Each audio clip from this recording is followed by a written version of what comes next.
Salve galera, beleza? Então, resolução de exercício do Hexa, né?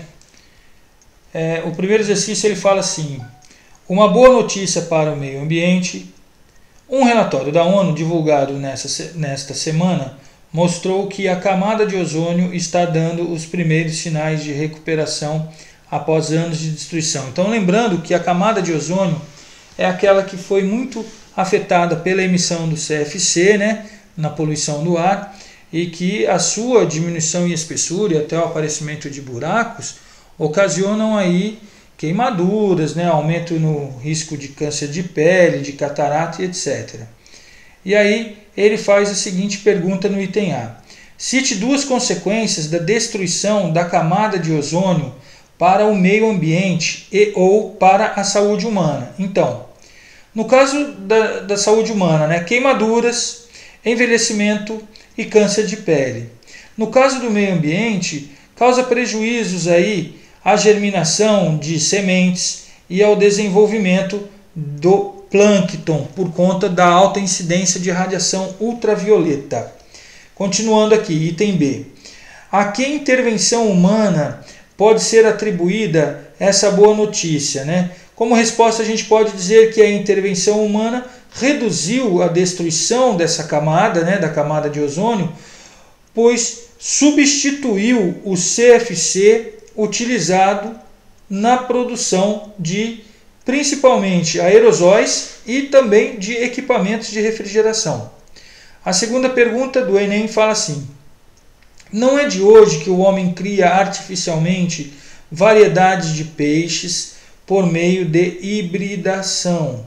Esta é uma técnica muito usada pelos cientistas e pelos piscicultores, porque os híbridos resultantes, em geral, apresentam maior valor comercial do que a média de ambas as espécies parentais, além de reduzir a sobrepesca no ambiente.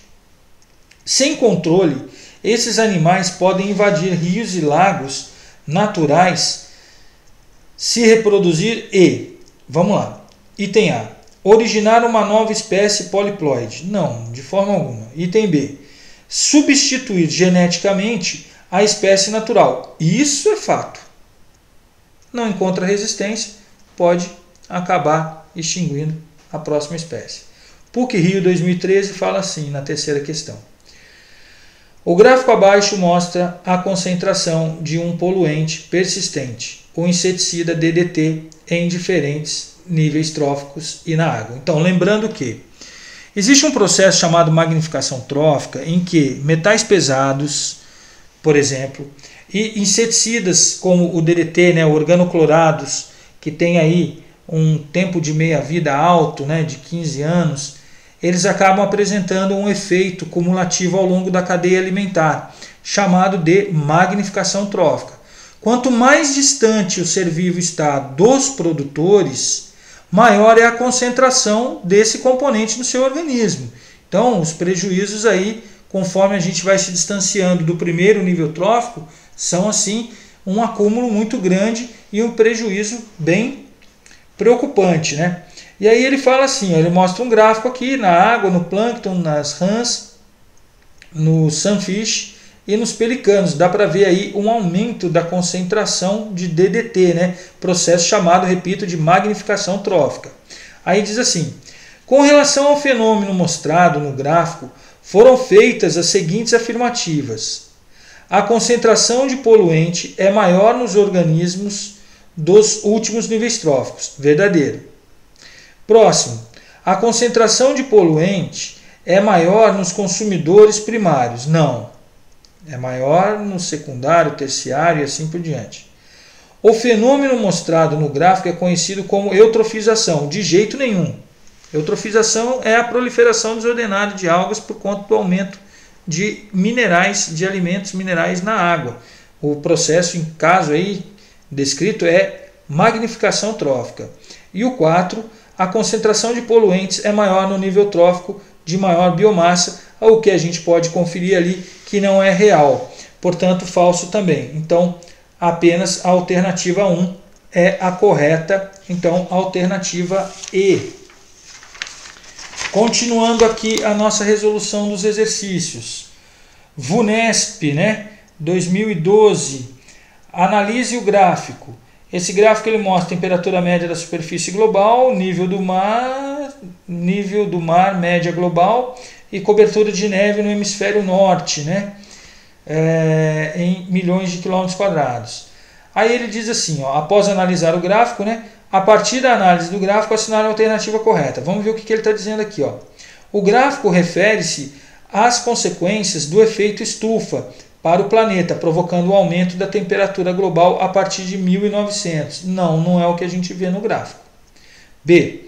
O gráfico mostra o aumento da temperatura do planeta, o derretimento das calotas polares e o consequente aumento do nível do mar, que atestam que o aquecimento global já está ocorrendo. Aí sim, com a análise do gráfico, essa é a conclusão. Então, a alternativa B.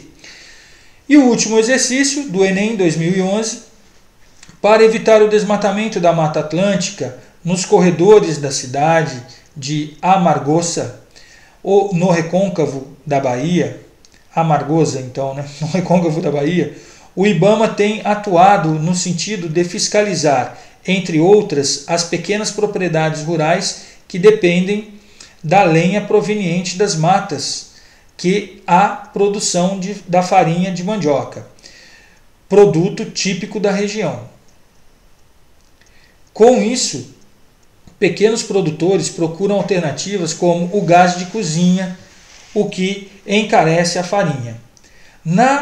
Uma alternativa viável em curto prazo para os produtores da farinha de Amargosa, que não cause danos à Mata Atlântica, nem encareça o produto, é a: primeiro, construção nas pequenas propriedades de grandes fornos elétricos para torrar a mandioca. Nem pensar, cara.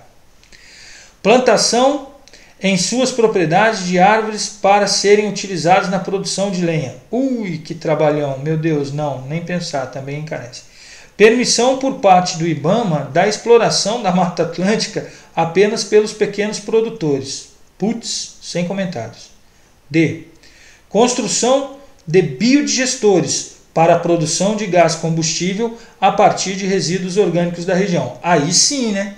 Com a biodigestão, a gente tem a produção, por exemplo, do gás metano, que pode ser usado como combustível justamente para alimentar aí como fonte de energia a produção da farinha. Beleza, moçada? Então, alternativa D. Fica assim e até a próxima.